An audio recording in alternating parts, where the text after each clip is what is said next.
you very much, Mr. President, fellow Toastmasters, our guests. Today, I thought the theme of the meeting was going to be harnessing the power of AI. I'm discovering it's more like how to get your husband and a partner to clean the house, because that seems to be what AI has been able to do. Jerry, you're a funny guy. Yeah, right? And I have you here to remind me of that every week. Not that I missed you last week. Not at all.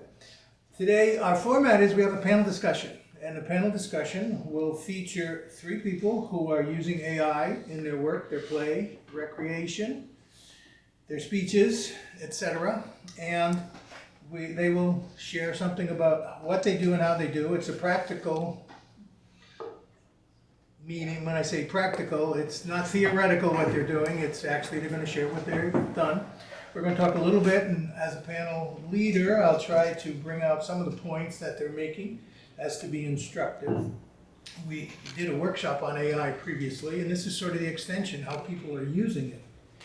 And for our guests, this is the general format of a Toastmaster meeting. It's a little different, that we have 3 speakers and a panel, but this is the general format, and you'll get a chance later to tell us a little bit about what you thought about the meeting, and if you learned anything, or if you want to come back. Our membership person is Joe Mitchell. The format will be, I will introduce the general evaluator. General evaluator will come up and talk about the feedback and general evaluation session. Then we'll get into our workshop. Each speaker will speak. If you have questions, please write them down, because they will come back later as a panel, and then they will share, you can ask them questions, and we'll lead them through a panel discussion. At which point, we will then have an evaluation of their speeches and our general evaluation session, and then just close the meeting. So that's the general format of what we're going to do and what we're going to follow. Some of the things they're going to talk about today are going to be talking about how they use prompts, how they use AI to extend what they're doing, whether that's writing or other research they're doing. And then if there's some time later, I'll share a little bit more about advanced prompts and how you might be able to use them, some of the advanced prompt methods people are using to really dig deeper into and using AI. With that, let's bring up our general evaluator, Thomas Humphrey, and talk about the general evaluation portion. Because I have an eye infection, so do not touch me, do not shake my hand. Okay. Hope you feel better, Jerry. Okay. Well, good morning, everyone. Welcome, guests. I'm so glad to have you all here. And I'm very excited about this meeting today. We're going to be talking about AI, which is very timely, relevant, and kind of on top of people's heads. What my role is as a general evaluator, I'll just be evaluating the meeting, kind of figuring out if the meeting, for instance, if the meeting went on time, and evaluating the evaluators, how they did on their evaluations. And for the next one, I'd like to introduce our roles that we have. So I have a team of people that help me with my role. I have an odd counter, grammarian, and timer. So for the odd counter, we don't have an odd counter, no. Grammarian, Karen. That would be me. Hi, Karen. Thank you, Mr. General Evaluator. My role as grammarian is to teach us a new word today. And we are sentient beings, but we also learn like AI, and that is through repetition and by introducing something new and then practicing it. And so we get stronger at that. Our word today is sentient. So I think everybody used it. Thomas, I don't know if I heard you use it. Did you? Mm-hmm. You did? Okay, so I'm supposed to take notes and make sure everybody practices the word of the day.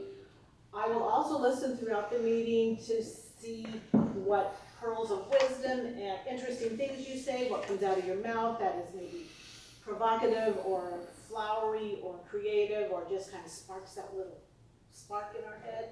I will also be looking or listening for bad grammar, and I will give a report when called upon. Thank you. Thank you, Karen. And our next role is the timer, so she'll be actually keeping us on time. So, Symphony. Hi, yes. Thank you, Mr. General Evaluator. I will be keeping time of you all. Timing is very important. And for the speeches, I believe Mark and Alec, you have 6 minutes. I'll hit the green, 7 for yellow, and then red for 8. And then with John, you're 5, 6, 7. And then you guys will have 30-second grace period. At the end of that, I will also give a report out. And then for the evaluators, you'll have 2 minutes. I'll hit the green to 30, yellow, and then red at 3 minutes. And I'll make a list and report out for those that qualified.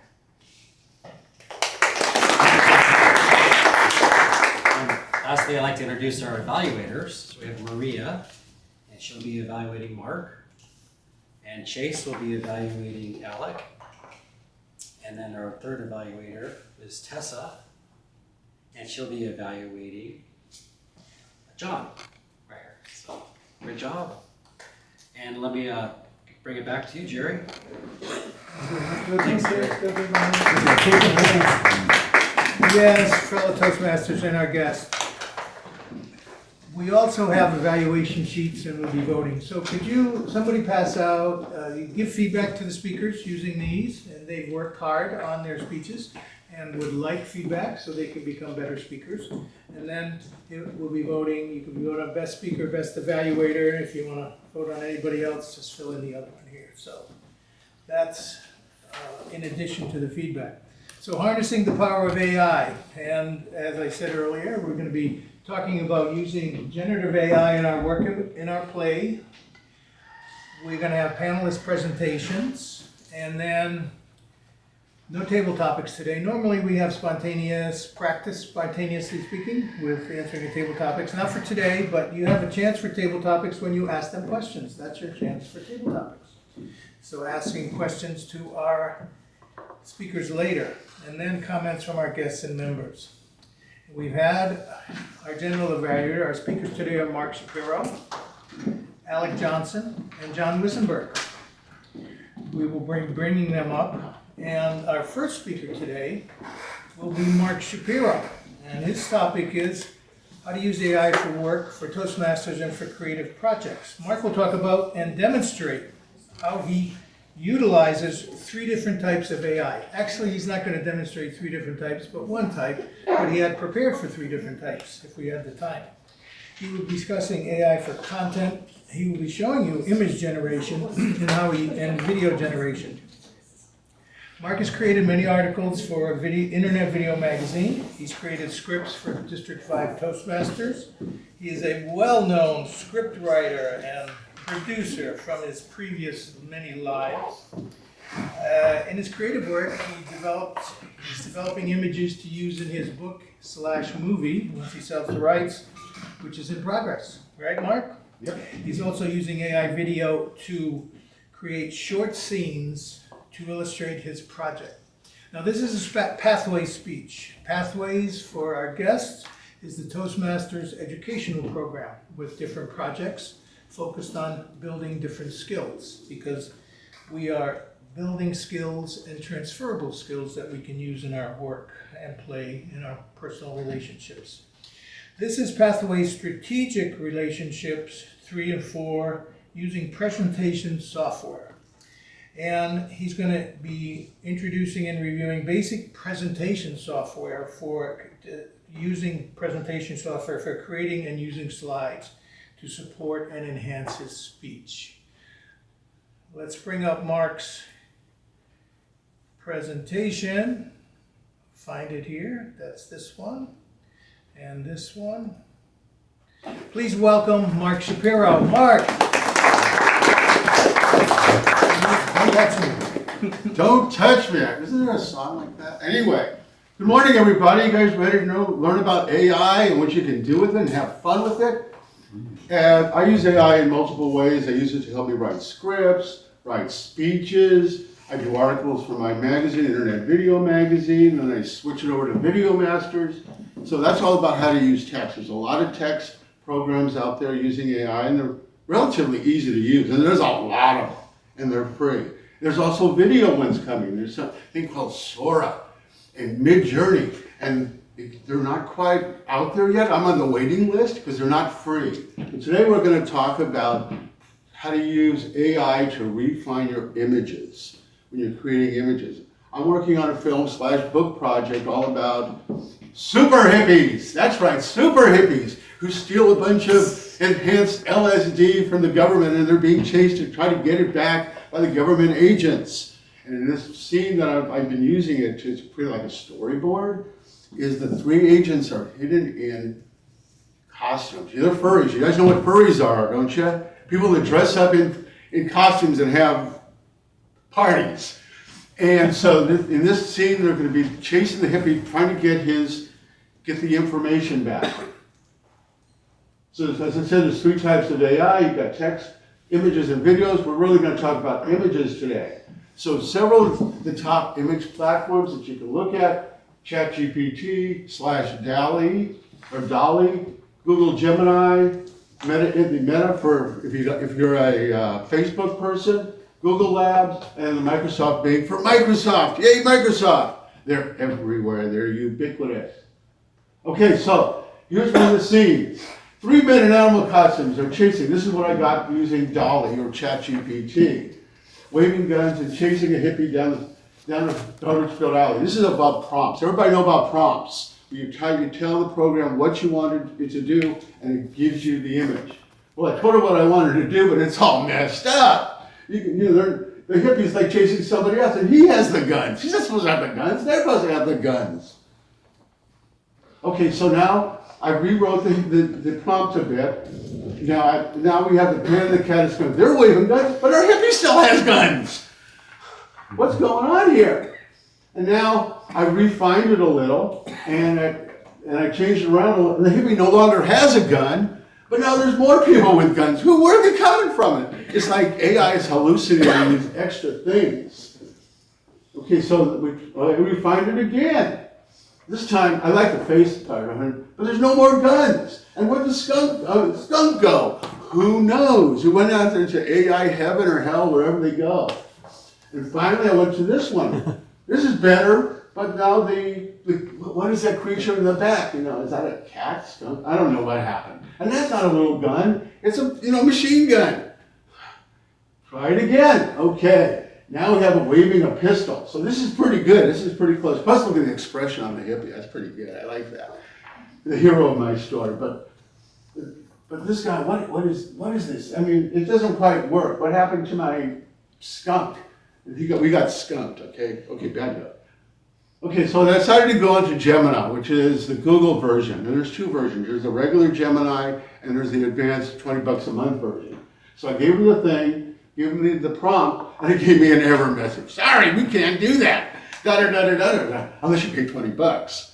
And so I said, okay, fine, I can invest $20 for Toastmasters. So I paid my $20, gave him back the prompt again, and I got another error message. Hi, what's going on here? You're going to get error messages. Some of these programs, AI, are really restrictive. They don't want people with faces, kids, anything like that. So you got to deal with that. So I tried something different. I was being chased down the alley with a panda, a cat, and a skunk. And the panda's waving a pistol. Well, yeah, but it's like a cartoon now. I don't want a cartoon. I want something realistic. And so I updated the program a bit, the prompt, and now he's carrying a machine gun. I don't know what that is in the background, and it's like messed up. I got to try, and they have a floating skunk. How do people in skunk things float? I don't get it. So I got to try it again. So I put the word realistic in here. So I heard that really helps. And so now we have better looking images, but the skunk he's not a person. And the cat looks like a real cat. The panda's really good though, you gotta admit that. But the hippie doesn't look too scared anymore. Okay, so I went on to Bing, Microsoft Bing, and I started to try using Bing, Image Creator. And I gave it the same more or less prompt. As you notice, I went from one program to another, and I kept refining my prompt, seeing if it would impact the other programs. So this time, I don't know what this is. I haven't figured out what that is. It looks like someone, who knows. And this guy's like too happy. What's going on here? And this my hippie doesn't even look like, he has a gun again. Where did he get a gun? I mean, this is the whole thing when you're doing image creation using these programs. It can be frustrating, it can be fun, it can be frustrating, it can be odd, it can be frustrating. So you gotta keep doing it. And then finally I came up to this version, which is a little bit better. And I said the panda should be waving a little gun, which he is. What's this guy doing? Who is he? Where did he come from? What's that mask? Gas mask. I didn't think about gas masks. And now we got gas masks. You got skunks, you need gas masks. Yeah, good point. Skunks, gas masks. Okay. Okay, so this is one of my favorites. This is from Facebook using Meta AI.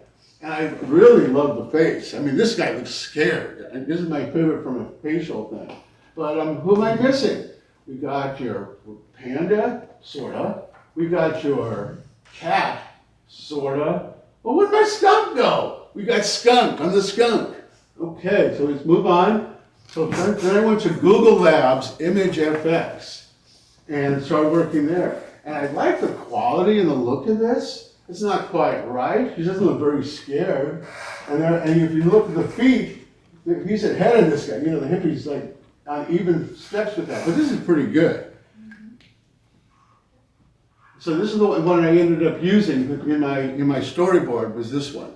So what I want you to realize, there's lots of options for AI. You just got to keep doing it. You know, play with a couple of the programs. Most of these, except for the Google Advanced, Google were free. Google Advanced is $20 a month. As soon as the month, a couple of days, I'm gonna get my money back. It was a free trial. So I recommend have fun with AI. It's fun. You can do all kinds of great things, whether you're writing a speech, writing an article, and then the video stuff's coming. The video stuff is awesome. I'm a video maker, for 25, 35, many years. And I look at some of the videos that are being made by AI, I can't even tell that they're AI. You can go to, do a search on realistic looking AI videos and it's amazing what's going on. So thank you for your time, have fun, and next week everybody come in with their AI movie. Back to you, Jerry. Thank you, Mark. Thank you very much. So please make some comments to Mark. I'm gonna make a few comments myself. We'll transition to our next presentation. However, a couple of things to keep in mind. Mark kept refining his prompts. Now, the major skill for users of AI is what's called prompt engineering. So as you get better at writing your prompts, you'll get better results. And what you can do is talk to this AI's unsentient being as a person. And you could take a picture, for instance. One of the things you do is add context. You can actually write a statement that says, this is for context only, no reply necessary, but it's for developing a business plan for a small to medium-sized Department of Defense company that specializes in creating radio and radio emanations. So that's your context, no reply necessary. Now you start to add prompts. And in this case, you can refine your prompts. For instance, Mark wasn't getting what he wanted, but you can say, use the hippie in the previous picture, but add furry costumes and make the furry costumes scary or funny or whatever you want. But you can keep refining it and you can refer back to your previous prompt, and your previous image. You don't have to start from the ground up every time. And as you refine more, you get better results. So that's one of the things Mark did. He was refining and refining more for what he was doing, what he was wanting. Now we're going to switch to a presentation, and that is going to require us to just switch a little bit. Let's see here. Hang on. And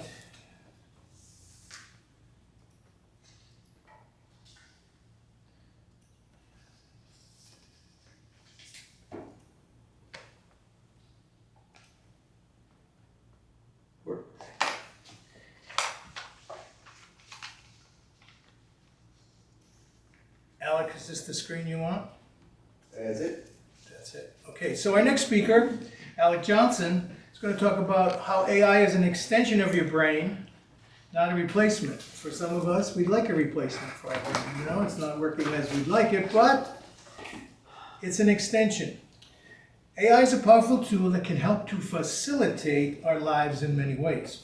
It can help us gather information, refine our thoughts, finish our project for work, or for many of us, start our project for work, give us a beginning. While AI is a wonderful technology, it can never replace what the cool kids call NI, natural intelligence. So since AI is a great tool for personal and professional development, whether we preparing for a job interview or needing to figure out why your tomato plant isn't growing well, Alex will give some tips on how to use AI effectively and how to avoid common pitfalls. Welcome, Alec, as he explains the great benefit of ChatGPT in personal and professional ventures and why AI should be treated as an extension of your brain and not a replacement. Please welcome our president, Alec Johnson. AI, an extension of your brain. Thank you, sir. Or high five. There you go. Okay. I love to write, and I'm very passionate about my writing. I find it to be the ultimate practice of conceptual exercise. And so I have found that ChatGPT is a wonderful tool for this. ChatGPT, AI in general, is a very powerful tool. It can be used for both personal and professional benefit. And technology moves so fast. And there's a new thing called NI. What does NI stand for? Natural intelligence. Do not underestimate your own intelligence. Your brain is much more capable of processing information and formulating responses than you might give it credit for. So while AI is a wonderful tool, there's a caveat to this technology, because if we do not use our own natural intelligence, then it will atrophy. Who here likes to work out? What happens if you stop working out? You atrophy. So especially when it comes to writing, it is important for us to practice our critical thinking skills so that we continue to own our own intelligence and not outsource that to a technology, because we always lose benefit if we use it as a crutch instead of a tool. Okay, so yesterday was a pretty big day for me because I announced my business, my music therapy company, on social media and revealed myself as a vendor for the regional center, which offers services to people with disabilities. And so I made this prompt. First of all, I'll say that you can go to settings. Where is it? Personalization. Okay, so memory. Basically, everything that you put into ChatGPT, it will remember. I can say I'm a music therapist, I have this approach, neurologic music therapy, play-based, I work with these populations, and it will remember all these things. So you can see that it's full. I think if you get the paid version, there's more capacity for memory. But to give context there, when you put it in, for example, I practice agroforestry in Big Bear, I say, what about this plant? And it can say, yeah, this is great for your food forest in Big Bear. So it can remember, and then we can continue the conversation based on previous conversations, which is really useful and saves a lot of time. Okay, so context is everything. As we're talking about prompt engineering, it's really important to give a lot of information and a lot of context. So I'm saying I make a post announcing my new company, and I will post a picture of my logo. So that's basically saying what I'm doing, what the intention is. The biggest question I foresee, this is the context part, is people asking, why the goose? What's up with the goose? And how is the goose related to music therapy? Because it's called Guard the Goose Music Therapy. And so I want to make a paragraph, very concise paragraph, that is announcing, hey, this is a thing, and also addressing that common question of what's up with the goose. And I said, I believe you remember the philosophy and explanation, because as I was developing the company and the brand, I was talking to ChatGPT, like, what do you think about this? What's up with the goose, and how can I use this? Is it useful, etc.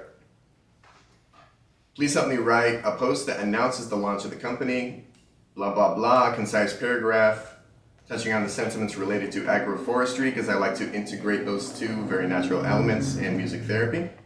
Self-sufficiency, intelligent designs, etc., etc. I also said, please avoid common words used in politics, because I like to circumvent the left versus right crossfire as much as possible. That's another contextual aspect that I put in there. All right, so now it made this. And I was like, okay, so then I went over to, sorry, I gotta get my thing here. I got my Scratch. All right, so this is the art of writing, okay? I'm not just going to copy that and paste it onto the social media. What I'm gonna do is take it here and I pasted it here. And what I did was I took away the emojis. I was like, I don't really want those. And I went through and I rewrote this myself to really make it clear to, accurate to what I would like it to be. This is a part of me practicing my critical thinking skills using the AI to facilitate the writing process, which helps to accelerate the process tremendously, which is it's a wonderful tool. And so I went through and I was like, I don't really like that word. Maybe I'll change this, make this more concise. And I just went through and kind of cut it up. And you can see, where was I? There we are. Okay, so now I say, because it said geese are natural protectors. Like, are they really? Because one can say that they're quite harmless, right? And I kind of knew the answer, but I wanted it to articulate it for me, just so I can kind of make sure that I reinforce that. Yes, they are fiercely protective. Actually, I remember I got to witness the wrath of the goose firsthand when I was young. My brother was throwing rocks in the pond and almost hit one of the baby geese. And then the mama goose came out and she bit him in the butt, chased him. Oh my God, it was traumatic. And so my brother was mad at me for calling my company guard goose. But yeah, they are highly alert. They're very social. They're very intelligent, and they're very community oriented. All this language is very great. It said, would you like me to adjust the phrasing in the post? I said yes. So here's a refined post. Okay, so I did that. I didn't copy this. At this point, I just took I read something and I'm like, okay, I guess I'll put that over there. Here you're seeing the final product. It might have been better for me to write all the different things. However, if I were to do that, it'd be like 10 pages long because I did a lot of writing, a lot of refining. Yeah, so they gave me the refined things. And I was like, all right, so I said the word resilient twice. I don't like the redundancy. And so I said synonyms for resilient. I made a typo there. It doesn't matter. It understands what I said. Synonyms for resilient gave me more synonyms. And here's the really cool thing too, is I said more words like robust. I was like, oh, robust is a cool word. And so I asked for synonyms, and then I asked more words like robust, which further refines the line of thinking on words that are more like a very particular word. So then it gave me this, and I was like, yeah, I'll just keep with robust after reading all those. And then there was one little thing that was like, music therapy can help our children to grow, something like that. I was like playing around with different things. Help our children to go strong, kind of sounds weird. So I asked, what's a better phrase than help our children grow strong? It gave me a bunch of responses, and I said, empower our children. I like the word empower. So I said, empower children to thrive, and then I said, thrive in life. Okay, that's cool. It's kind of a little rhyme. And so you can kind of see my thought process here as I'm going through and carving out my writing and using this as a tool to facilitate my writing. So the cool thing with this is that it's like an all-in-one place where I can, all-in-one tool. It's like the Swiss Army knife for writing.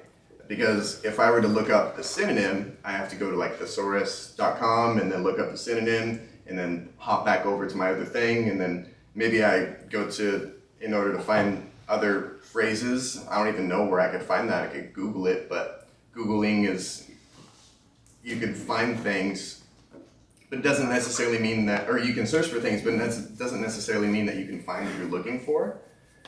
ChatGPT is like Google, like a personal assistant for Google. It will access Google and everything else, an immense database of information, and get you to what you need to get. Yeah, so this process is important for the writing and helps us to facilitate this wonderful practice of writing. Hope this was helpful. Thank you. Thank you, Alec. Thank you very much. Please write some comments to Alec. A couple of things to think about when you think about his talk there. If you noticed, he talked about context, the context of setting up the context for what he wanted to achieve with this query or this prompt. He rewrote, he asked for something, but rewrote it himself. So one of the things that's important is if you just take what's spit out, regardless of what engine you're using, and John Wissenberg coming up will talk about a different way to edit your writing, but regardless of what engine you're using, if you just take what it spit out, first of all, you may not be using the exact kind of sense and feeling that you are trying to convey. It might be too strong, it might not be strong enough, and it might not sound like you. So people know, hey, he didn't write this. This came right out of, I know in the early days, my boss used to create these plans and things, and he'd get them out of ChatGPT. And you knew right away, he didn't write this himself. Not only that, he didn't rewrite it himself because it just sounds like it came out. So you want it to sound like yourself. As a matter of fact, when I wrote to the panel here and asked them to prepare their presentations and their PowerPoints, etc., I actually put it through Microsoft's Copilot to rewrite it. And I went through it and I say, well, that doesn't sound like me. This sounds too strong.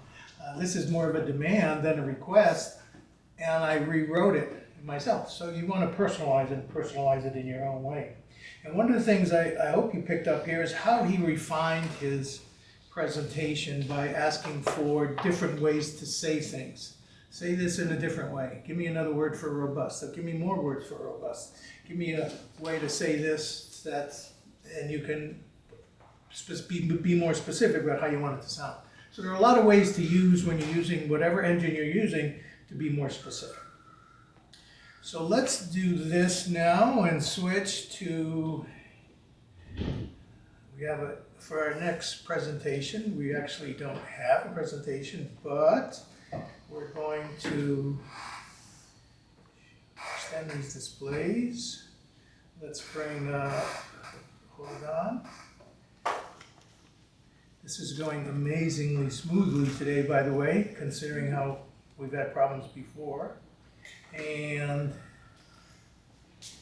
let's bring up our next presenter. Our next presenter has been working with computers since the 1970s. He's never thought of them as intelligent, artificial, or otherwise, as he says.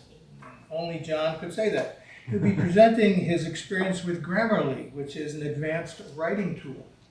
And please help me welcome John Wissenberg with the speech. And for you old guys, you might know this, if I had a hammer. So if he had a hammer, John Wissenberg. Welcome, John.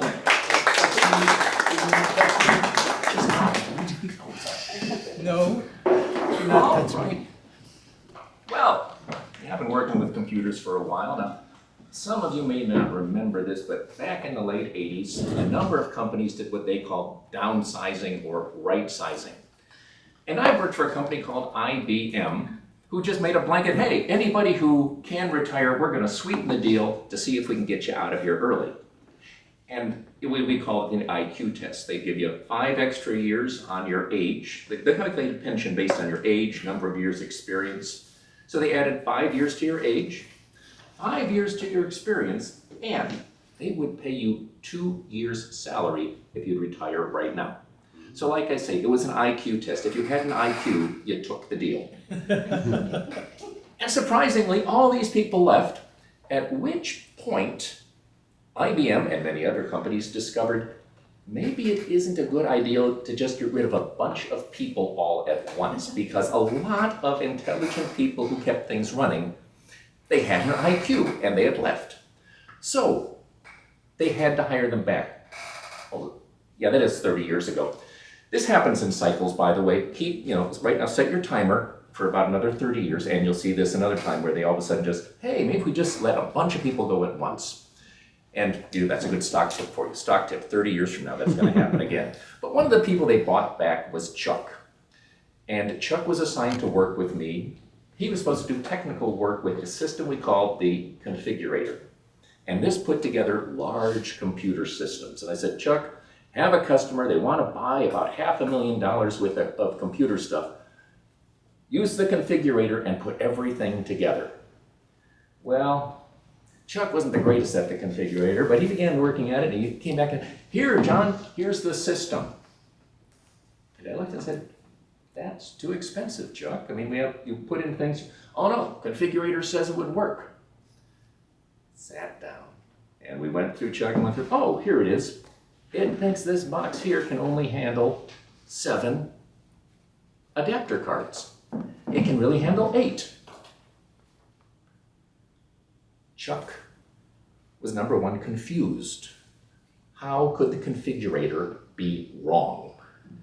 He put it through there, everybody used the configurator, and we looked at the manuals. We actually got up, went to another floor of the building, looked physically at a machine, counted the number of slots, and yes, the configurator was wrong.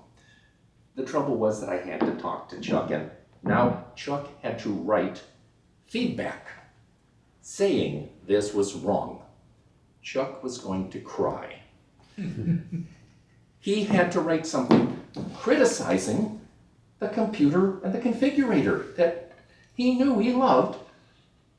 And he was trembling, and I had to sit there with him and soothe him down and tell him that it was right. We went back and we counted the slots and we looked at the diagrams. We went to the computer downstairs again, the physical machine, and counted. And he turned it in. The world was going to end for Chuck. And he was almost upset when they came back and told him that he was right. That there actually were more slots and they had made a mistake and they were going to correct it, and they thanked him. Chuck took permanent retirement very soon after that. He really needed that. I think I pushed him just a little bit too hard, which led to one of my sayings that I developed back in the late 80s, is always be smarter than your tools, especially if that tool is a hammer. You need to be smarter than the hammer. Now, I love my hammer. I love my screwdriver. Love all the tools I use.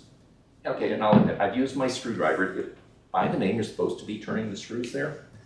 However, I've also used it for prying open cans of paint, poking in holes that I couldn't reach inside, which you shouldn't do if there's electric wires. I found that one out from a half-melted screwdriver I have. But a number of things you can do with any of these tools, but the point is, always be smarter than your hammer. It helps. Hammers do a lot more than drive nails. You can just pound on pieces of wood, knock things out of the way, undo them. But that's why I'm going to talk to you about Grammarly. Grammarly, I was around when the first spell checkers were coming out. For those of you too young, there was a time when if you were doing word processing, whatever you typed in there, it just took. And I was working on a team out of Austin, Texas when they didn't have PCs that time, but you bought a word processing unit. And we came out with a new disk that would do spell check. You typed all your things in there, and it went there. Now, you pulled out disk number 1, put in disk number 2, that would spell check your document.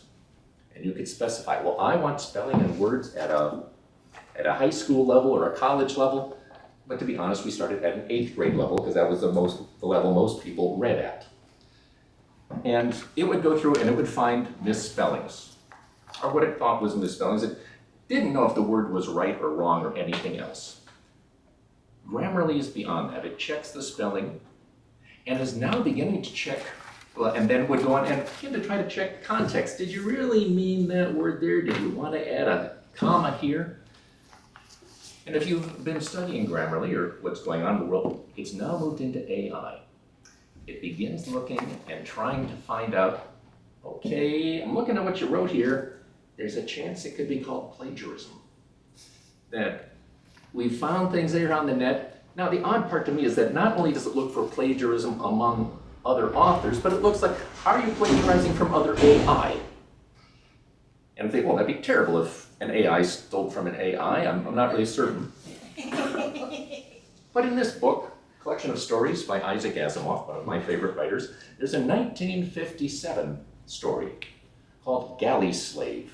Basically, it's about ChatGPT or Grammarly, but it's a robot that is made that all it does is the professor has just finished one of his magnificent works, and oh, we're having this robot who's going to now go through it page at a time and look for corrections and spelling errors. 1957. So that one makes it about 67, 68 years old now, talking about this, and part of the problem is this checking. And the professor who wrote the book, he's very, very worried that it will take over and begin doing the checkings for things like plagiarism, but go a step beyond that and checking for research. Could you imagine a high school student who's writing about Shakespeare and now puts it through Grammarly and doesn't find plagiarism? You know, when you're talking about Romeo in this sense, perhaps you'd like to, and begins adding on. And that's where AI is going, is to not just see what you've written, but now beginning to compare what you've written, and now begin to do the research for you and the comparisons. Well, perhaps you missed this when you're writing about Moby Dick. Or is it, you could be more persuasive in this sales presentation. Adding something each time. There's nothing wrong with this, except I'm always going to remind you, whenever you use a tool, be smarter than your hammer.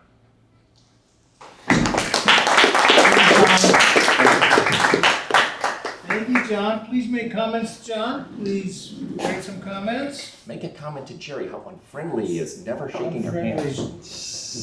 Well, he is fun. I'm protecting you by not touching me. Interesting, when he mentioned the term configurator, I thought that was a sci-fi term, science fiction term. I mean, that is something that you would hear in a science fiction story of the 50s or 60s or 70s. I lived in a science fiction story in the 80s, so yeah. Right. So, but then when he brought us into science fiction, you can see how science fiction writers have predicted the future, but the kinds of things they were thinking about we're doing now, particularly with artificial intelligence. Can we have a timer's report, please, on the speakers? Yeah, so Mark spoke for 7 minutes and 35 seconds on how to refine our images in the different image generators. Alex spoke for 8 minutes and 51 seconds on using AI to facilitate and refine our writing process. And John spoke for 7 minutes and 59 seconds on Grammarly and being smarter than our tools. Let's see. Mark qualified, Alec went over his 8 minutes and grace period, and John went over his 5 to 7 minutes, but if we reallocated the seconds from Mark's time and kind of distributed, and Alec would qualify, Mark would qualify, and if we just say that John's speech is 6 to 8 minutes, then it would qualify. So we're going to average it out, add to John's speech his qualifying, and please vote for the best speaker, please. As we bring up our speakers in the panel, please, speakers, come on up, bring a chair, sit on up here, Mark, Alec, and John. This is a chance for people to ask questions. So are we, okay. So, timer, I'm going to ask you, when they ask a question, when they hit 30 seconds, just turn on the green, make them aware. We're not going to shut them off, but we are going to try to limit, because we still have evaluations. We're going to do this for a few minutes here. So, oh, and they're so buddy-buddy. Look at that. Isn't that great? We're planning out the camera. Ask your question. So I'm going to ask Mark a question first.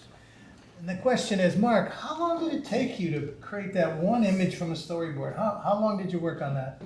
Well, the total plan was, I wasn't going to spend a lot of time, but I probably ended up spending 5-6 hours going through the different programs, signing up for the different programs, downloading it and accessing, and then researching how the program works a little. And then what would happen as I went along, I actually did each one of these programs 6 different like varieties. But I just gave you guys the highlights. So as the beginning, I really didn't know what I was doing prompt-wise. But as I went through the programs, my prompts got better and better because I kept reusing previous prompts, which were successful. Okay, thank you. Questions? Who has a question for one of the speakers? Joe? Can we start all over? Because he has it this. Well, I videoed it so you can watch the replay. So, give Nancy a seat. Questions for our speakers, please? Thomas? I was just reading that AI is becoming commoditized, so they're all pretty much all the same. So who is this for? Who's the question All of for? them. Oh, okay, So what are your so thoughts? what's your question? Like, you guys didn't talk about Grok.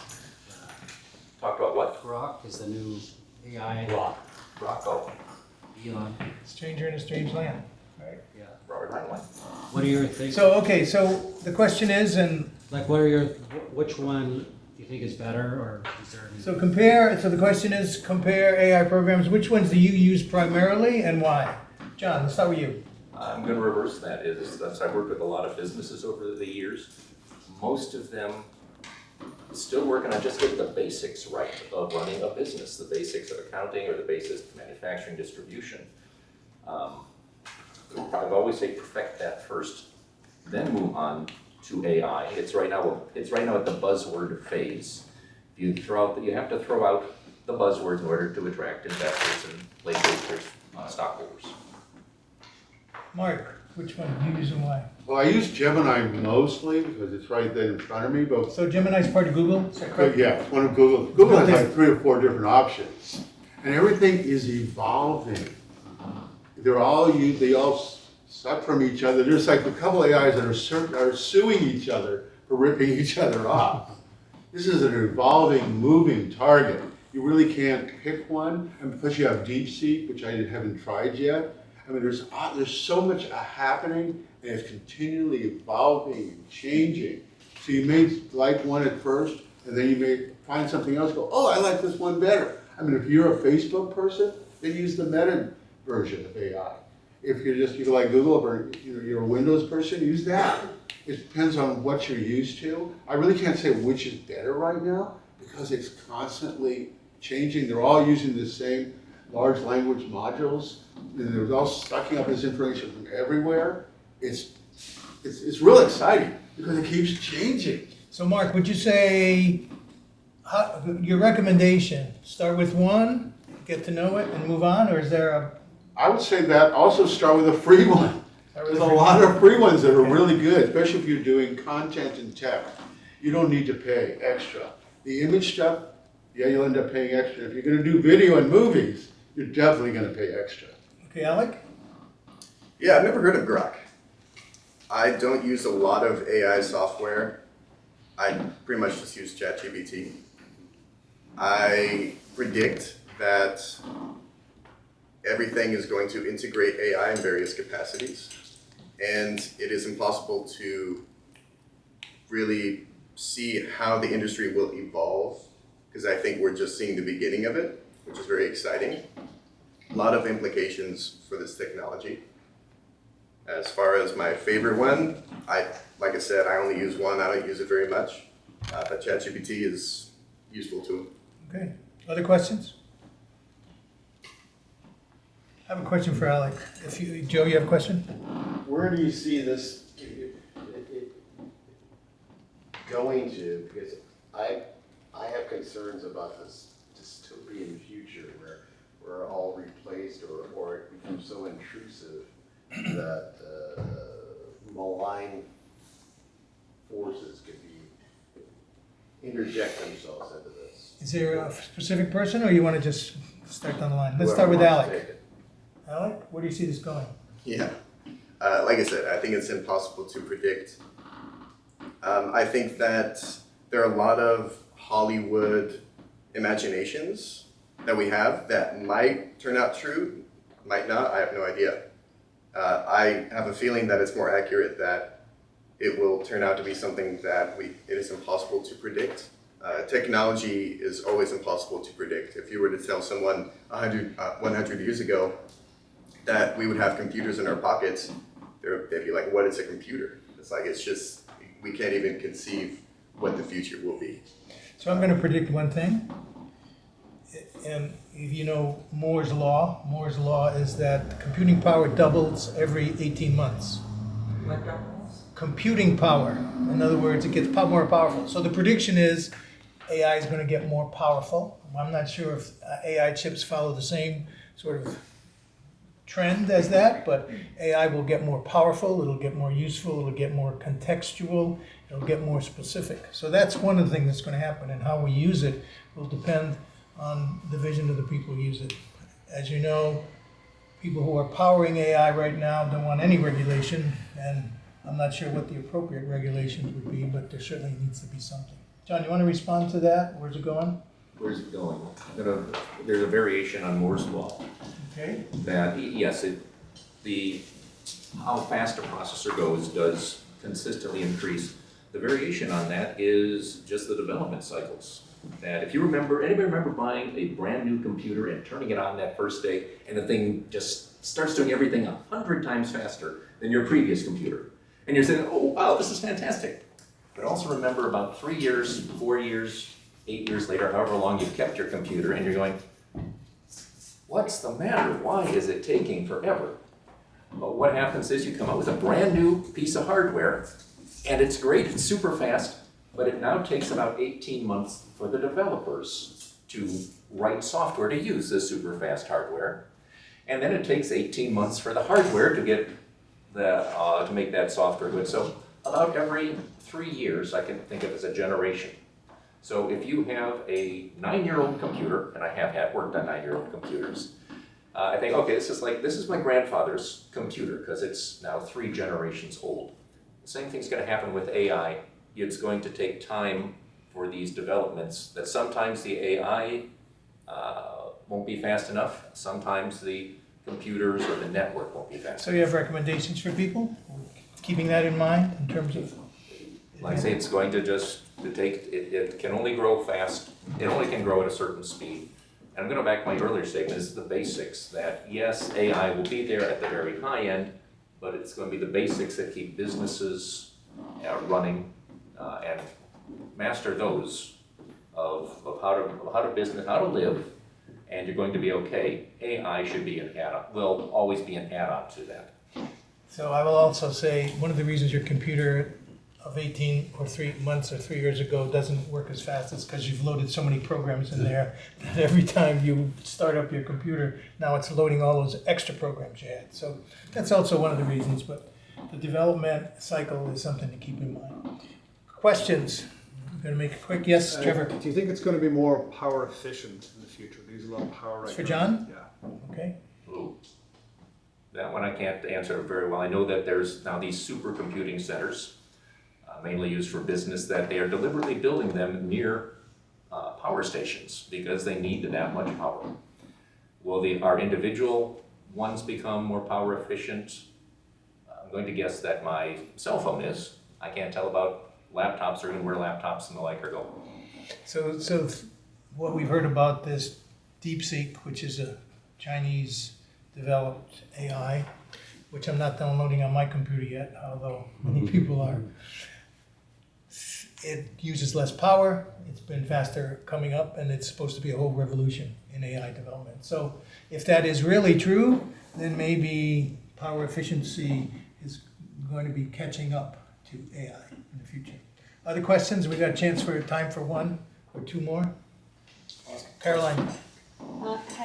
This is for John or Mark. Have you seen a position lately in your jobs that completely disappear because of the use of AI? Yeah, there's a lot of stuff happening in the communications field, the technology communications, as well as communications in general, because you can do a pretty good first draft using an AI content creator. And so a lot of bosses and managers say, oh, I can do this. I can fire Sam and Holly down the hall because I don't need them to write anymore. I can do this writing. But it's still stilted. It doesn't have that human touch to it. And that's, important. I'm a writer, I use it for my first drafts. And then I, go through it and change it and alter it to sound just like you were saying in your paper and document you were creating. You gotta take the moment, look at what it gave you, fine tune it, and then make it yours. You gotta make it yours. So yes, I think people are gonna be losing their jobs, but plumbers will always have a job. Firemen are always gonna have a job. Well, maybe not doctors. And there's So I would also say jobs will be replaced, but, and I'll just go back to my boss, the director, who is an AI enthusiast. He challenged us to spend 30 minutes a day using AI to figure how AI is going to replace your job. And also, the idea is to gain the skills to use AI to improve whatever you're doing. So that is one thing you can do to stay ahead. One more question. Chase, you had a question. So I only use ChatGPT, and it has different features, it has different functions, and one of the new ones that I found, it's a beta, it's a scheduled task. You guys tried that? Has anyone tried that? It's very interesting. I just started doing it. Schedule task, please define. So basically what you do is you schedule a task, it creates a new prompt, right? And then you tell it how often you want to do the task. For me, what I did was I said every morning at 6 a.m. I want the most recent news on the Department of Education. And every morning, it's been about a week, it sends me a summary of multiple articles, and it has links associated with it too.